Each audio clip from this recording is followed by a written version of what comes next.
Everyone knows that feeling, wanting to experience more stories, but struggling to find the time. That's where Audible changes everything. With over 1 million audiobooks and Audible originals, there's a story waiting to spark anyone's imagination. Take The Paris Apartment by Lucy Foley, the gripping psychological thriller that's keeping listeners on the edge of their seats. Imagine unraveling its mysteries during your morning commute, or losing yourself in its twists and turns while doing household chores. That's the magic of Audible. It transforms daily routines into opportunities for thrilling discoveries. The best part? Members get access to thousands of included titles, with new content added regularly. From bestsellers to hidden gems, every genre imaginable is at their fingertips. And with one easy-to-use app, switching between favorites or discovering new passions has never been simpler. There's more to imagine when you listen. Start a free 30-day Audible trial and get your first audiobook free at audible.com/Wondery. That's audible.com/Wondery. With so many options,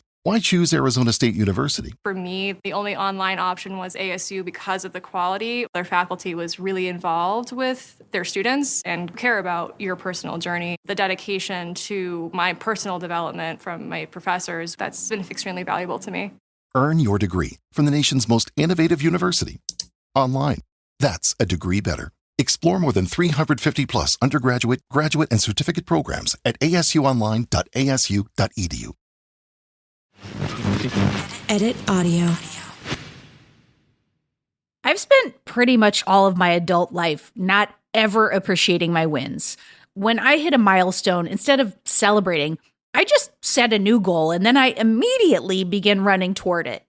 I lost 50 pounds, then I longed for 60. I booked a commercial only to wish for a TV show. Then I booked a TV show and I immediately panicked about when I'd get another one.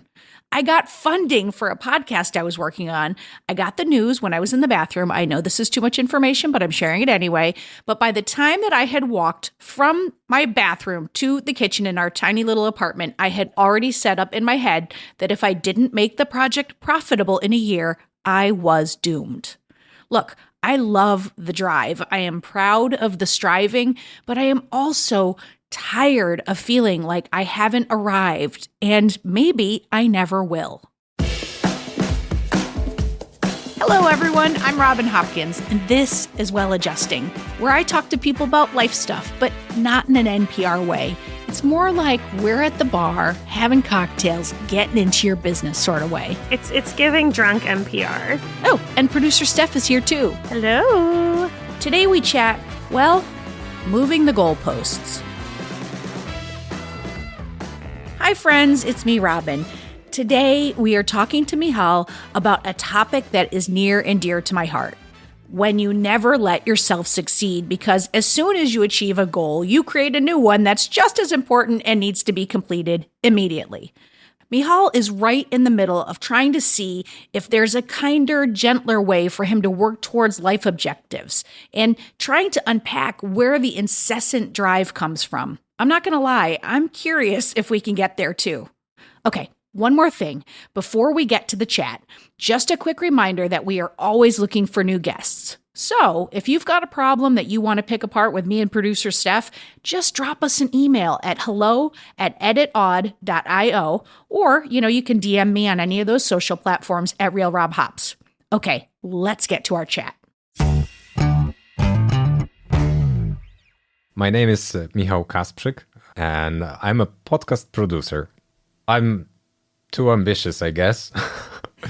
Or maybe not too ambitious. I mean, there's nothing wrong with being ambitious, but problem is that I think I compare myself too much to other people, and therefore I think I could be further in life and I could have done so much stuff that I see some other people doing, and I had the same ideas, but I haven't done them. Yeah. And they did it already. And it's so awesome. I wish I did these things in the past. Yeah.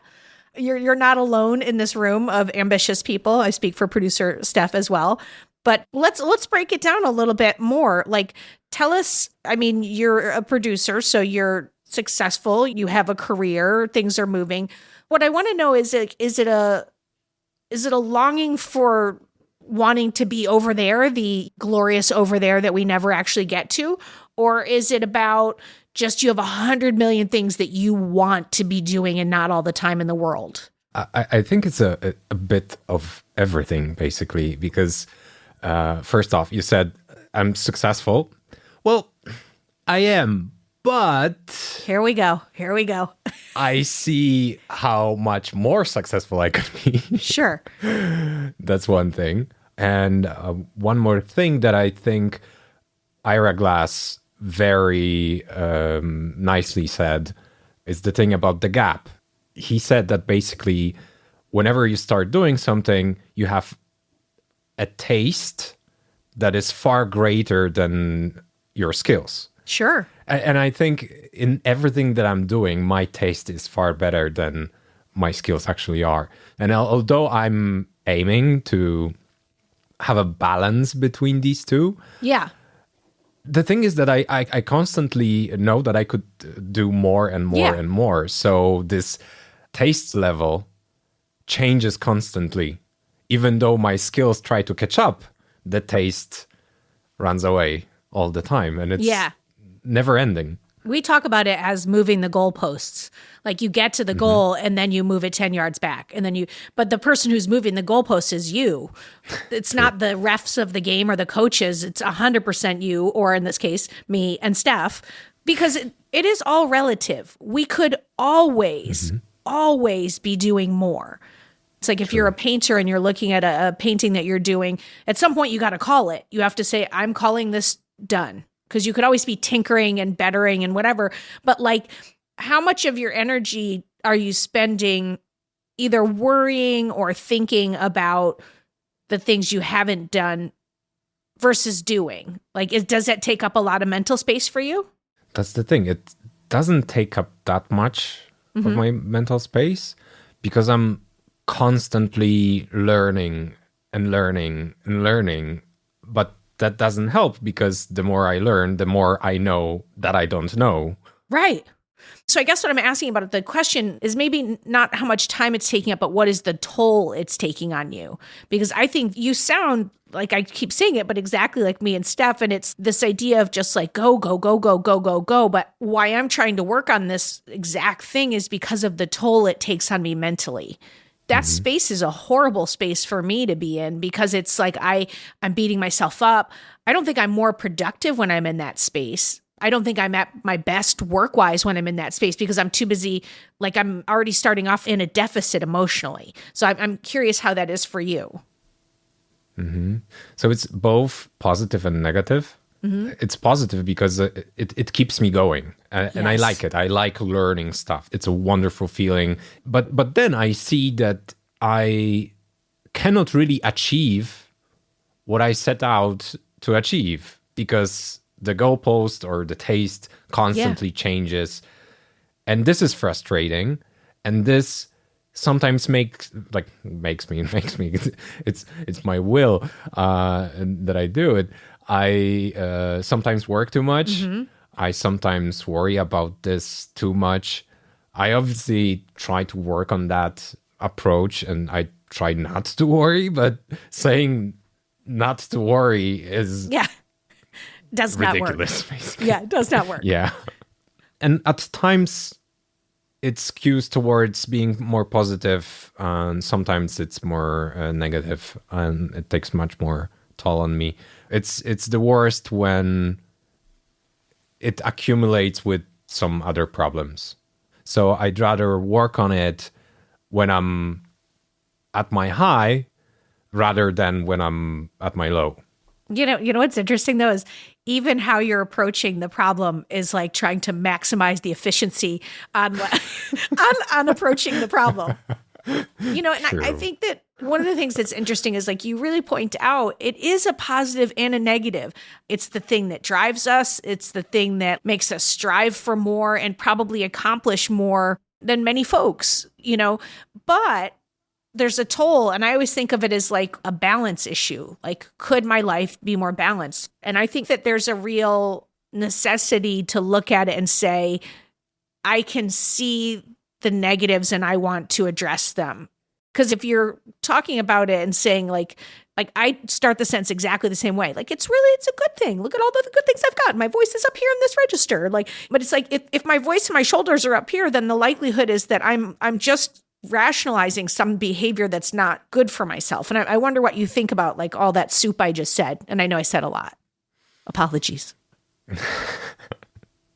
One thing that came to my mind when you were talking is that I'm kind of in a rat race with myself.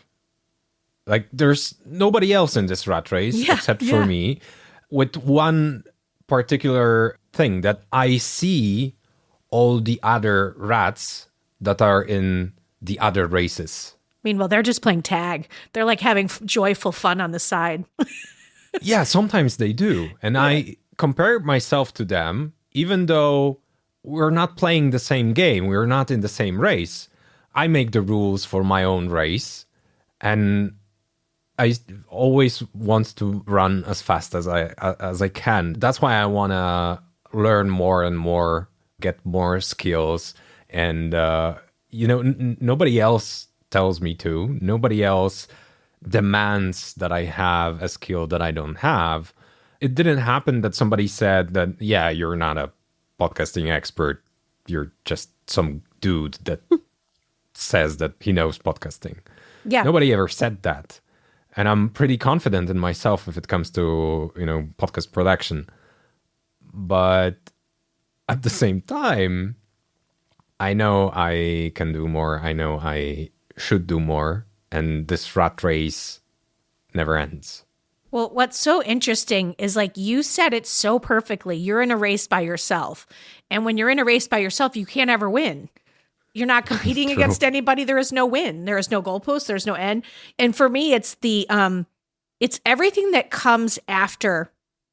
But at the same time, like as soon as you say a phrase like, however, that should be a real indicator for you that you are moving into, you're about to beat yourself up in some way. Mm-hmm. Like I could do more. I could. And I was just thinking about that idea or concept of like how you treat yourself versus how you tell other people to treat themselves. So I'm wondering if there's something in that space of like the moment of understanding, like the however, like that word or trigger that you know that like, oh, I'm about to not say some nice things, and then see if you can reframe in real time the part that's like the thing I could be doing more. Like, again, I'm working on it too, but I'm curious what you think about that. This sounds very good. Like, well, that's good to hear. That's a good start. I recently started journaling every morning, or I try to do it every morning. It happens at all times of the day. Don't move the goalpost on yourself right now. Don't you dare. You're journaling. That's great. And this seems like a question I could ask myself in a journal. And this tactic could be useful to actually put myself at ease. I think that like rationally, I understand that I shouldn't put myself in this rat race. But at the same time, I think I'm not convinced of how I present it to myself. Well, because you have all this evidence that shows that being in the rat race, you've succeeded. And I'd be interested to hear also like where it comes from out of your childhood, because like mine comes out of like I grew up in chaos and the bottom dropped out and we had no money. And so because of that, there's a safety issue. So I'm going to control everything I can. And somehow my brain funneled that into, I have to do everything right. I have to practice it and I have to get to be the best at it. And like, that's a setup. So, like, I'm curious how it developed for you. I think there might be some connection from my childhood as well, because grandpa always told me that education is the most important thing.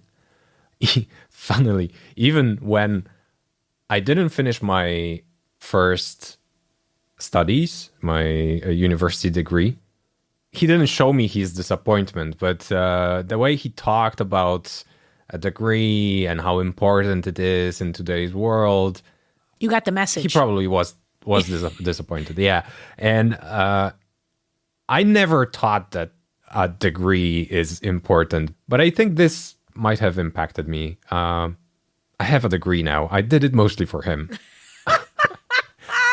I mean, I convinced myself that I'm doing it for myself because I started a career in marketing and I started a marketing degree. Yeah. It turned out I didn't learn much. So my opinion on having a degree didn't change, but at least he's happy that I finished. Isn't that interesting, though? You're bringing around such an important point of another side of the issue of like things that you maybe, one, does because of something that you've decided must be done. Like at some point along the way, I decided if I don't finish a book, if I start a book and I don't finish it, I'm a bad person. For the longest time, I was finishing every single book, whether I hated it or loved it. And then finally I was like, what are you doing? You don't like this book. And I finally gave myself permission to just start a different book. But all the things I've made things mean that I'm doing for some outside factor. And like you finished a whole unnecessary degree in your life for an outside factor. True. Is there a way in your journaling, in your exploring the stuff, to think about a couple of like tentpole type questions of, do I really want to be doing this thing? Am I doing this because I want to learn about this? Am I doing this because I will feel somehow more complete? Is it necessary that I do this? And it's really strange advice or like a question to even be posing because I'm almost suggesting doing less. But what I'm really trying to get to is finding the joy in the things that you're doing that are outside of and like letting the work that you're doing be enough and finding the joy in the work. Because what I know is the result of my over there-ness or like the shifting the goalpost is that I don't enjoy the things I get to that were goals. Like I've had people, Steph included, and other people, multiple people say to me, you know, if you were where you are today last year, you'd be really proud. Why are you not? And I'm always like, because I moved the goalposts. And then when I get to the thing, there's no joy in it or I'm not fulfilled, you know, and I wonder if there's a way to explore that for you. Well, one thing is that I actually enjoy learning. I just think that I try to do it too fast, or maybe the pace is okay, but I feel that I could be doing it faster. But other thing that comes to my mind is to actually sometimes write down some specific goals. I mean, I have some goals written down, but to have more of them written down so that when I actually reach them before I move the post, I can, for example, celebrate. Yes.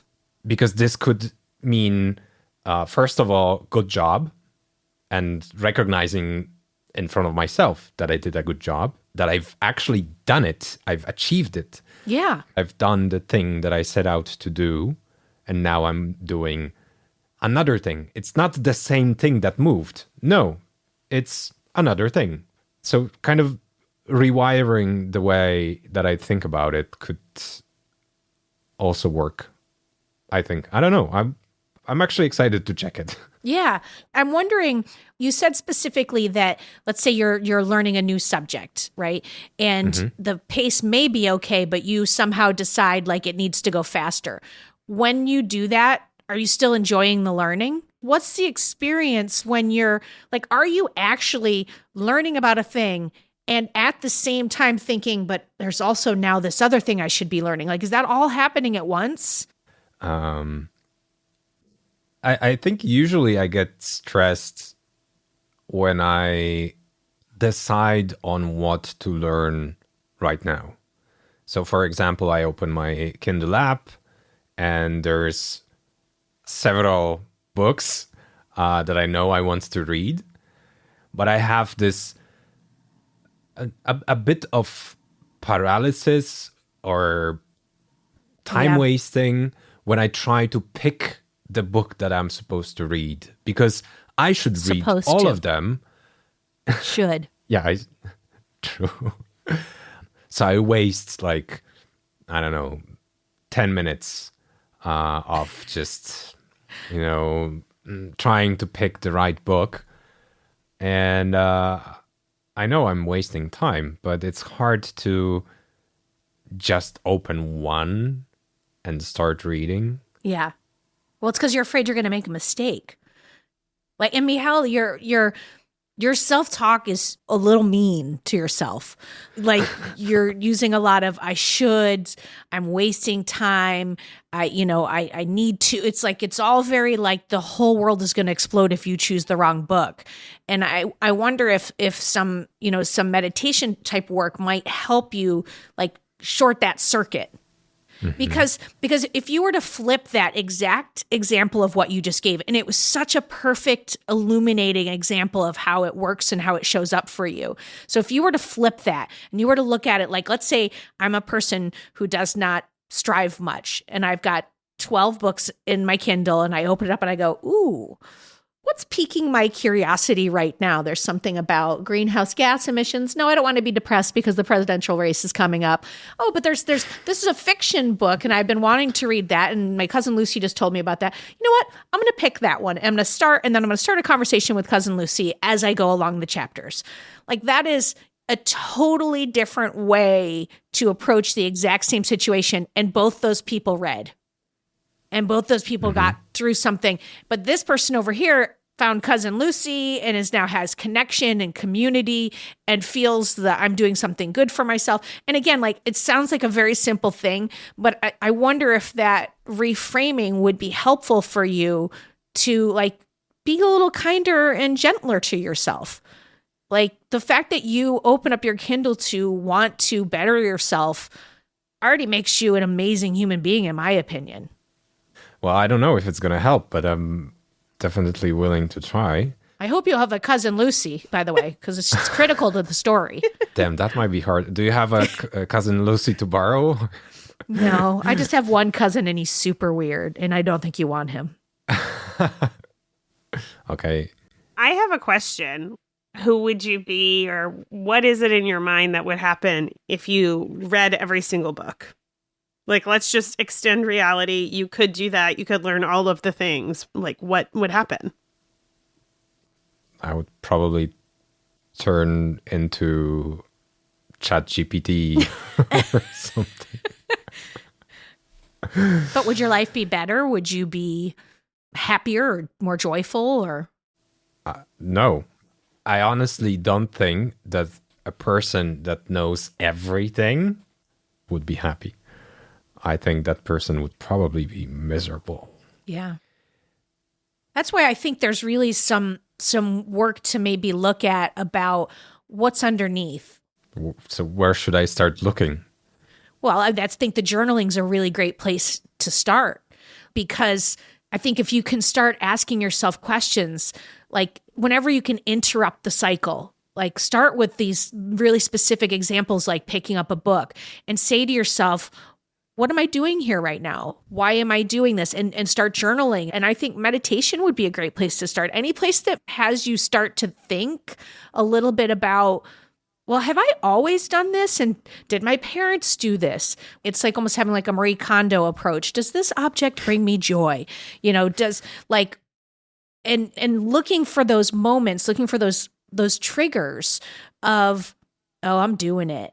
I'm doing that thing right now. I'm like, how often do you use the word should?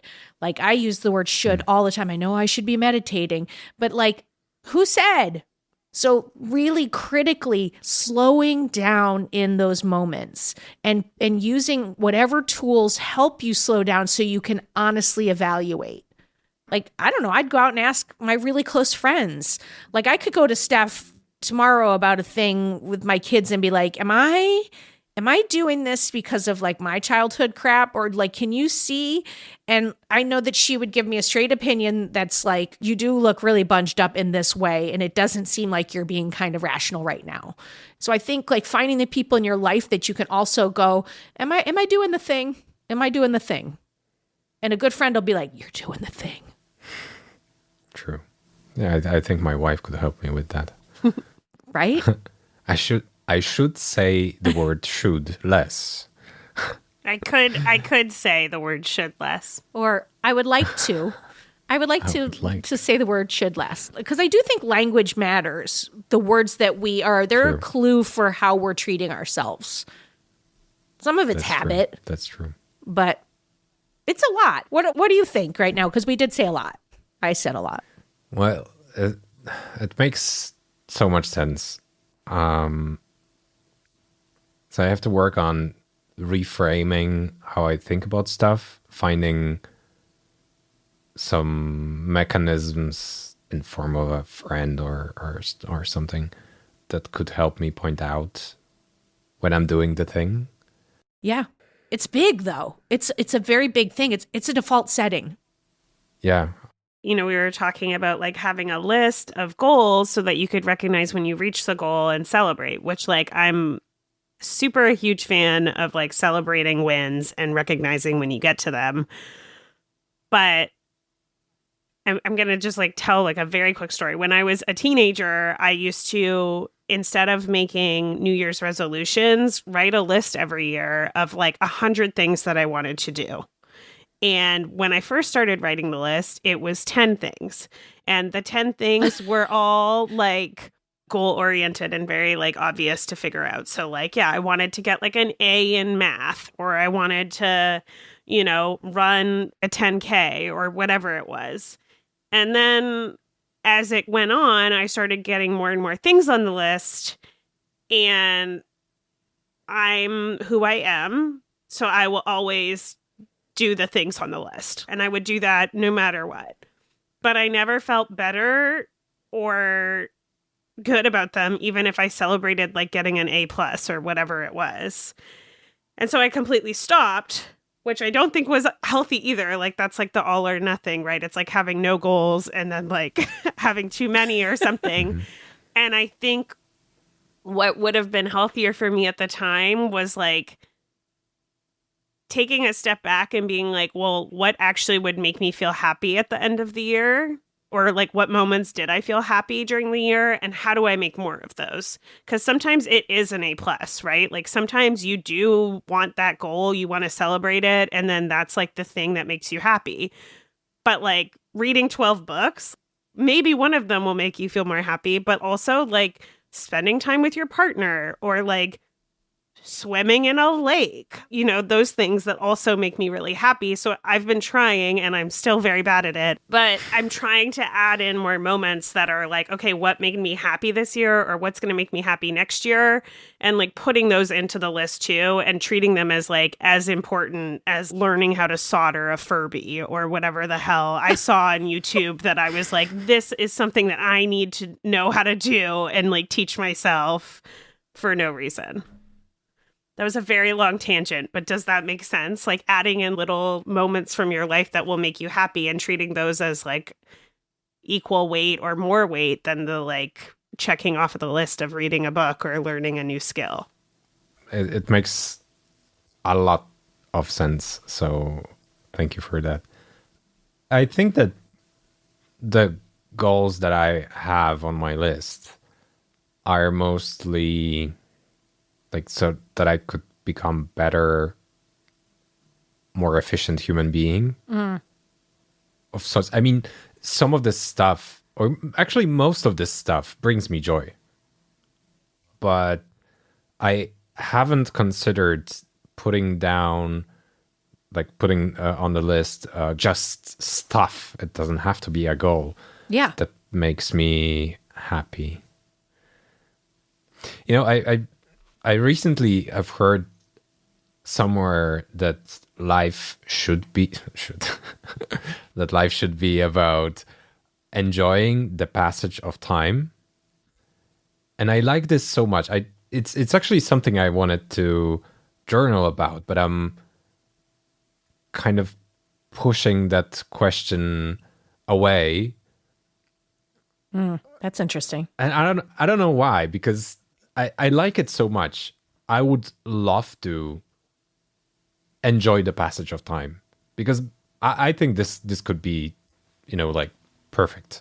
Yeah. The perfect life would be enjoying the passage of time, because the time is going to pass anyway. Yeah. So let's do only stuff that we enjoy. And it's so much about living in the moment. But I know that at the same time, and you see there's this however thing going now. But here's the thing. You're catching yourself in real time right now. This is Yeah. fucking wonderful, Michał. Wonderful. Seriously. Yeah, I know. Don't censor yourself right now. Just go for it. So at the same time, I also know that I will still have to do stuff that I don't like.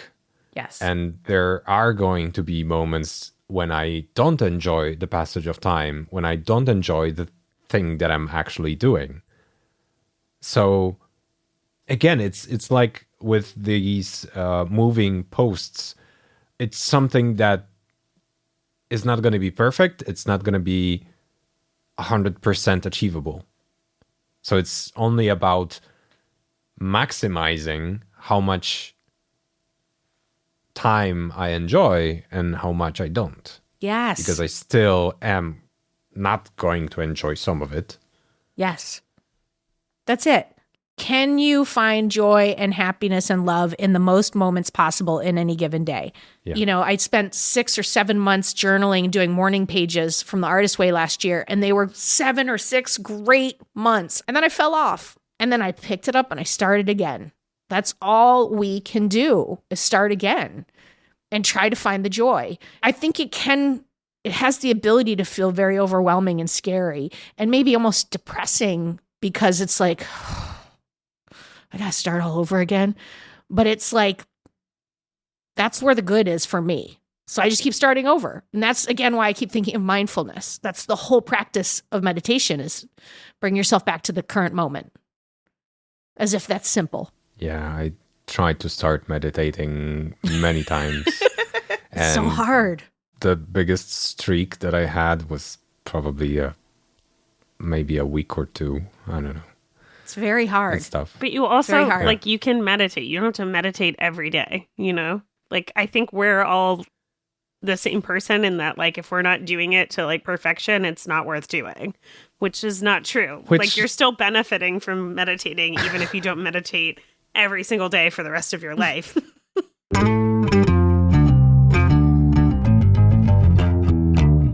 Robin asked you, like, what you thought about everything that we've said, but I want to ask you, how do you feel about everything that we've talked about? Well, that's a hard question to answer right away. Well, first of all, it's very encouraging because I know that I can change something and I at least can try because there are some tools that I haven't used. So that's a good thing.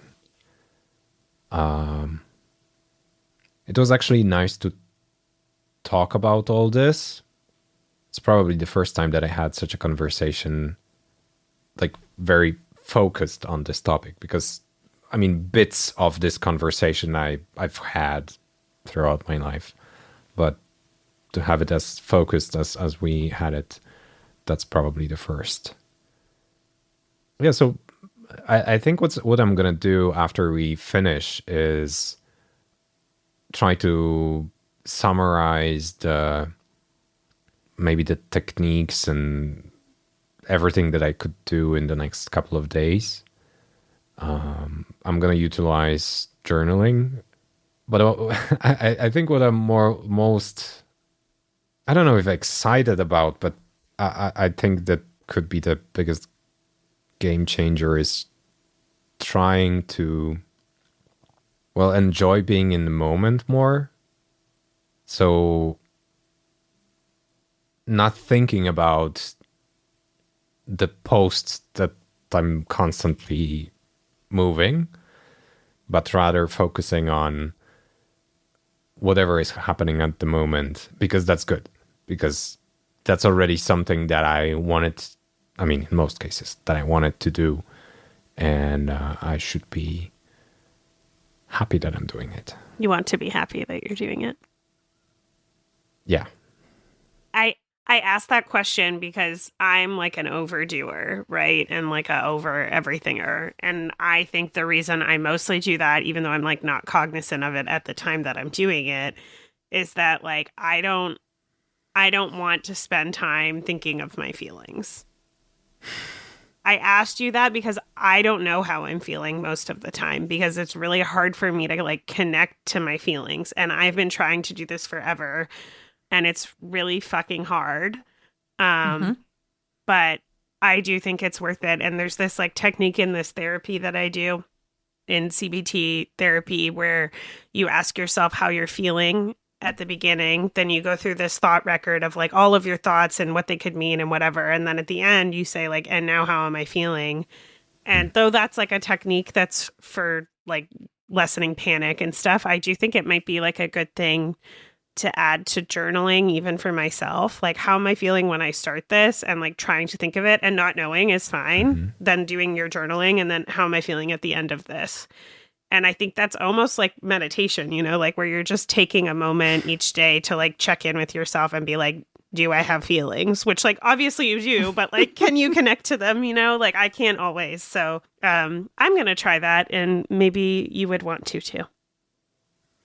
Yeah, I think I would try that as well, because most of the time I'm either not connected to my feelings, or maybe I think the bigger issue with my feelings is that I can't really name them or describe them, and I avoid them because of that. So if I can really call out that I'm feeling this or that, that would make it easier to also cope with the rat race. Robin is shuffling some shit around. I'm going to send you a picture of this. This is a sheet that is just filled with feelings. All right. I found it from this like seminar I did. They were like, most people don't know what feelings they're feeling. Like I know the surface level one. I know when I'm mad. I know when I'm tired. I know I'm hungry, which even hungry isn't even a feeling, and it's usually not true. I'm usually mad or tired. You know, so it's like I find that helpful sometimes to be like there's words on here like spunky, stingy, stubborn, stupid, stunned, like this, like submissive. Like these are spunky. I don't even know that word. Spunky's like I'm spunky, like just lots of energy and like spunk. Okay. But like, I think that's an interesting thing to just to look at that. And like everything that you said about how you're feeling, to me, sounds lovely. It's a great place to be with this. You're aware, you want to make a change, and there's some grace in there. So I say go forth with all the things that you said, and be kind to yourself as you go on the journey. And whenever you catch yourself talking mean or like moving a goalpost, a simple, you're doing great. Michał, you're doing great. Those little things to break the unkindness, I think, certainly going to bring more days of joy. And I think you now have a little team. You're part of this community, and we are in this right alongside you. So I think you're doing great. That's very kind. Thank you. I think I'm doing fine as well. Well, I just want to say thank you so much. I just want to say thank you for your willingness to like bring this and to be open about it. It's, you know, we say this all the time, but like in helping you kind of like pull the problem apart, it helps us pull our problems apart too. And I know other people listening as well. So I just thank you for being a volunteer to be on our little well-adjusting community. Thank you very much. It was very, very nice to talk to you. And I feel like I have some tools now to work with and improve my situation. Well, let's get a little deeper. Woo, Steph, that was a lot of talk about feelings, right? Mm-hmm. I'm not going to lie, that's not a topic that comes very naturally to me or is comfortable in a lot of ways. But I really do think that there's something else that's going on underneath this kind of relentless pursuit of achieving. At least I've got to believe there is for me. I feel like what's so interesting is that like we both have that same, you know, circling drive. Yeah. Like I'm running at full speed at all times. Yeah. but I don't think our like root cause underneath it is the same. I feel like we have like different root fears. What's your root fear or your base level fear? My base level fear when it comes to work stuff and like running full speed ahead with work stuff is that like at some point it will run out. Like there's not enough. Like I need to like keep getting more and more stuff because I need to like feel secure in my future. So it's like mostly around money, I think. Interesting. Because mine is a lot more, I feel like the money's on the top, but if I dig a little deeper, mine's is a worth issue. Like ultimately, all these people are going to clear it away and they're going to discover that I'm just not good enough. Like I know that's where, like, even when I like got my agent, I was like, well, now I better book something immediately because I'm going to lose them because they're going to discover I'm not good enough. I also feel like this is like maybe a little too like real. But I also feel like sometimes, like, I need to learn new things and I need to keep doing things because otherwise it's just like, what am I doing? What's the point? Like, why am I here? Which, oh like, my God, I do have we a even lot have of time for mental what's the health. point? But I do feel like to some degree, like, there is this part of me. But anyways, that's all to say that, like, I could probably spend some more time digging under the money thing because it is true that even you saying that, I'm like, is that the root fear? Like, I don't know if I've done that work and I don't know if I'm great at sitting with my feelings. Oh, well, I also wonder sometimes, like, if you know the root cause, does that help? I mean, I think it does if I'm like in a worth place and I realize I'm triggered because then I can be like, hey, they saw something in you. You believe in yourself these times. So like, I think if I know what the problem is, I can say, calm that shit down, Robin. Yeah. I think it does make a difference because then you can be like, you know, just talking about that money example, like if you start to get scared about money and then you're like, okay, wait, this isn't about money. It's about worthlessness. You can be like, okay, come on, Robin, like money's going to be fine. Let's deal with this other thing. Yeah. Because you could see, like in today's interview, you could see it in Michal's face when we were asking, is there any, you know, patterns in your family? Like you could see him kind of being like, well, how is this connected? And it maybe it isn't. I think sometimes it's just fishing to find what's underneath what you're doing. Yeah, it's not like because this happened in your family, you are this way. Like the line is not so clear, but I think doing any sort of like investigation to see what's underneath can help you then in the future when you're going to it. I also loved that we brought up our handy dandy tool, the feelings wheel. Like I couldn't get to that feelings sheet fast enough. I was like scrounging around on the desk. Okay, now before we say goodbye to everybody, Steph, though, I do want to get one tip from you so that you could stop moving the goalpost. Something that's worked for you. Go.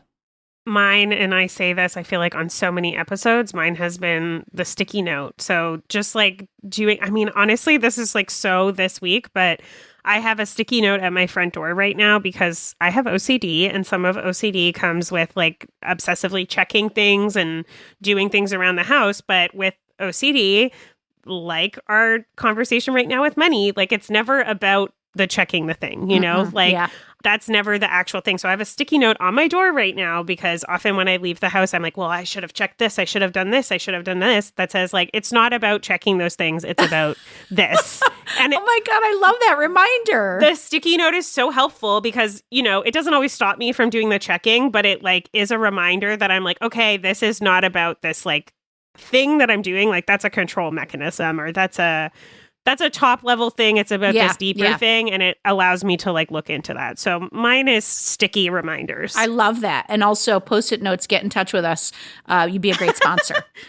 My tip is to think back to where I was a year previous and how all the things that I have, like I would be thrilled to have. And that triggers in me like, oh, it's not about the things. Like that sets such off like a good little answer. I need to do that. Yeah. Okay.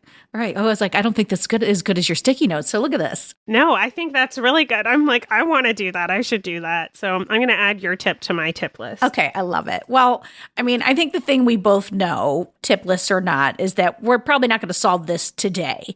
But I think that there's always something good about just kind of being aware, because that awareness is the first step, or at least that's what therapists, highly trained people keep telling us. And I think it's always nice when we have conversations with people that, you know, share similar struggles as us. It does make you feel less alone. Yeah, I'm less alone. And also I have a new tip to try out to see if I discover something new. Lovely. Well, folks, that is it for another episode of Well Adjusting. And I want to say thanks to Michał for sitting down with us and for just, really being willing to go there and chat about this topic. It's not easy and it's not always comfortable, but I think we just discovered it's good for all of us. For more Robin, and you may need that, you probably don't need it, but if you do, you can follow me at Real Rob Hops on all the platforms, all the socials, as the kids today say. Well Adjusting is an Edit Audio original series. It's exec produced by Steph Colburn and Robin Hopkins. Our producer and editor is Maria Passingham, and our production manager is Kathleen Speckert. Thank you to the entire Edit Audio team and to you for listening.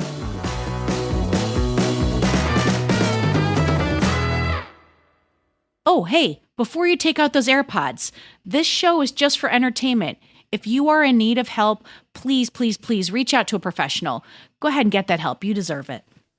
I also just want to make a point to say that spunk also means semen. Yeah, it does. It does. So be careful if you're going to just reuse that in the world. Make a note of that. Okay. Yeah, I thought of that as I was saying it, but I was like, let's just keep it moving.